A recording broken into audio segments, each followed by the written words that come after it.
Nah, perkenalkan, nama saya Kevin Abdulwinata.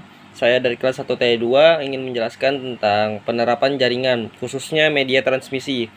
Nah, langsung aja, media transmisi itu adalah media yang mentransmisikan gelombang elektromagnetik data dengan menggunakan konduktor fisik. Media transmisi juga menyalurkan jalur transmisi sinyal yang meliputi twisted pair cable, coaxial cable, dan fiber optic cable.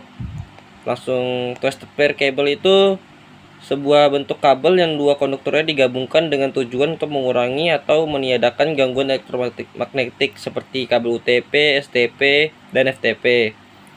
Terus coaxial kabel merupakan kabel yang punya dua konduktor, yakni koper pada bagian tengahnya atau pusat inti yang terbuat dari tembaga bertekstur keras dan dilapisi dengan isolator.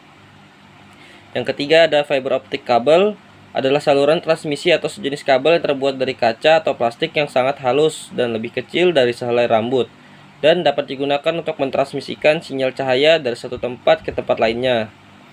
Terus perbedaan media kabel strike dan crossover. Berdasarkan fungsi, kabel strike adalah jenis kabel yang digunakan untuk menghubungkan dua perangkat yang berbeda.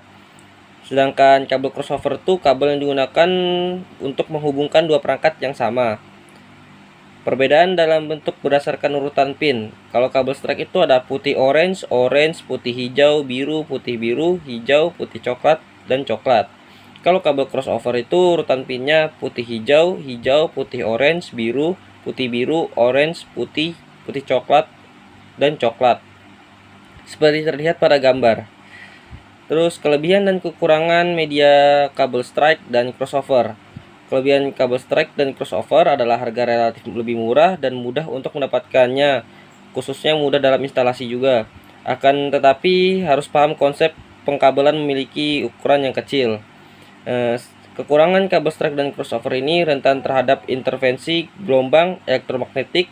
Jarak jangkauannya hanya 100 meter, sehingga jika ingin menghubungkan jarak yang lebih jauh membutuhkan repeater. Media wireless alternatif yang sering digunakan dalam perangkat adalah gelombang radio, yang dimana media transmisi ini berisi seperti Wi-Fi, Bluetooth, dan lain-lain. Yang pertama ada Wi-Fi adapter, adalah alat yang dipakai pada perangkat komputer atau laptop agar dapat tersambung dengan koneksi Wi-Fi yang tersedia di sekitarnya. Yang kedua ada wireless access point (WAP), yang juga dikenal sebagai access point, adalah perangkat keras yang digunakan dalam jaringan area lokal nirkabel untuk mengirim dan menerima data. Yang ketiga ada antena Wi-Fi outdoor atau antena grid, merupakan Wi-Fi yang berfungsi untuk memperkuat serta mengarahkan sinyal Wi-Fi untuk melakukan koneksi point to point ataupun multi to point. Repeater adalah sebuah alat atau perangkat khusus yang berfungsi untuk menerima dan memperluas jangkauan sinyal Wi-Fi. IP address ini sebagai identitas alamat setiap perangkat jaringan yang akan melakukan komunikasi antar perangkat. Langsung perbedaan network ID dan host ID itu, kalau network ID itu bagian dari IP address yang menunjukkan di jaringan mana komputer tersebut berada. Kalau host ID itu menunjukkan workstation, server, router, dan semua host TCP atau IP lainnya dalam jaringan tersebut. Kenapa kita harus menyambungkan apa sih yang kita nyambungkan dalam LAN network dengan media transmisi wireless?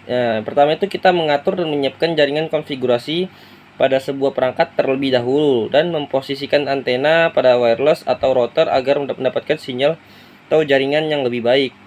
Langkah kita mengamankan jaringan wireless ini adalah dengan mengaktifkan password yang kuat, ubah standar SSID, dan mengaktifkan alamat MAC filtering. Jaringan LAN sederhana.